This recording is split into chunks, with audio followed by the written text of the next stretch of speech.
கன்னிராசிக்காரங்க இந்த குரு அதிசார பயிற்சிக்கு அப்புறம் ஒதுங்கி இருக்கக்கூடிய முக்கியமான நபர் மோசமானவங்களே முக்கியமானவங்கன்னு சொல்லுவோம்ல. நம்மளோட பார்ட்னர்ஸ் தான். ஸ்பௌஸ் ஹஸ்பண்டாக இருந்தால் ஒய்ஃப் கிட்ட, ஒய்ஃபாக இருந்தால் ஹஸ்பண்ட் கிட்ட ரொம்ப கவனமாக இருக்கணும்.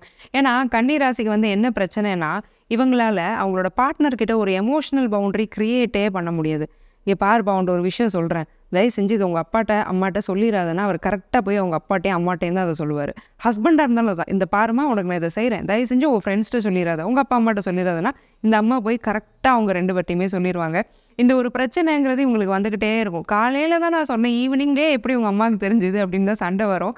இவங்க இப்போ இதை என்ன பண்ண போகிறாங்கன்னா ரொம்ப அதிகமாக பண்ண போகிறாங்க. ஸோ சொன்னீங்கன்னா டக்கு டக்குன்னு அது வெளியில் போயிடும். ரொம்ப சென்சிட்டிவான விஷயங்கள்னா உங்கள் பார்ட்னர்ஸ்கிட்டே இருந்தே கொஞ்ச நாள் மறைங்க.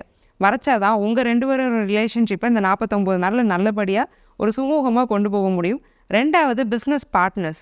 அவங்கள நம்பி எந்த ஒரு சிக்னேச்சரோ ஒரு எதுவுமோ ஒரு ப்ரூஃபுமோ இல்லாமல் நீங்கள் ஒரு பிஸ்னஸை பண்ணுறது, அவங்களோட நம்பிக்கையோட அடிப்படையில் மட்டும் அவங்கள நம்பி நீங்கள் இன்வெஸ்ட் பண்ணுறது, சைலண்ட் பார்ட்னராக இருந்துட்டு பிஸ்னஸில் என்ன நடக்குதுங்கிறதே தெரியாத அளவுக்கு சைலண்ட்டாக இருக்கிறது, இந்த மாதிரியான விஷயங்கள்லாம் கொஞ்சம் தவிர்த்துட்டு பார்ட்னர் அப்படிங்கிற டேர்ம்லேயே ரொம்ப கவனமாக இருங்க. லைஃப் பார்ட்னராக இருந்தாலும் பரவாயில்ல, பிஸ்னஸ் பார்ட்னராக இருந்தாலும் பரவாயில்ல.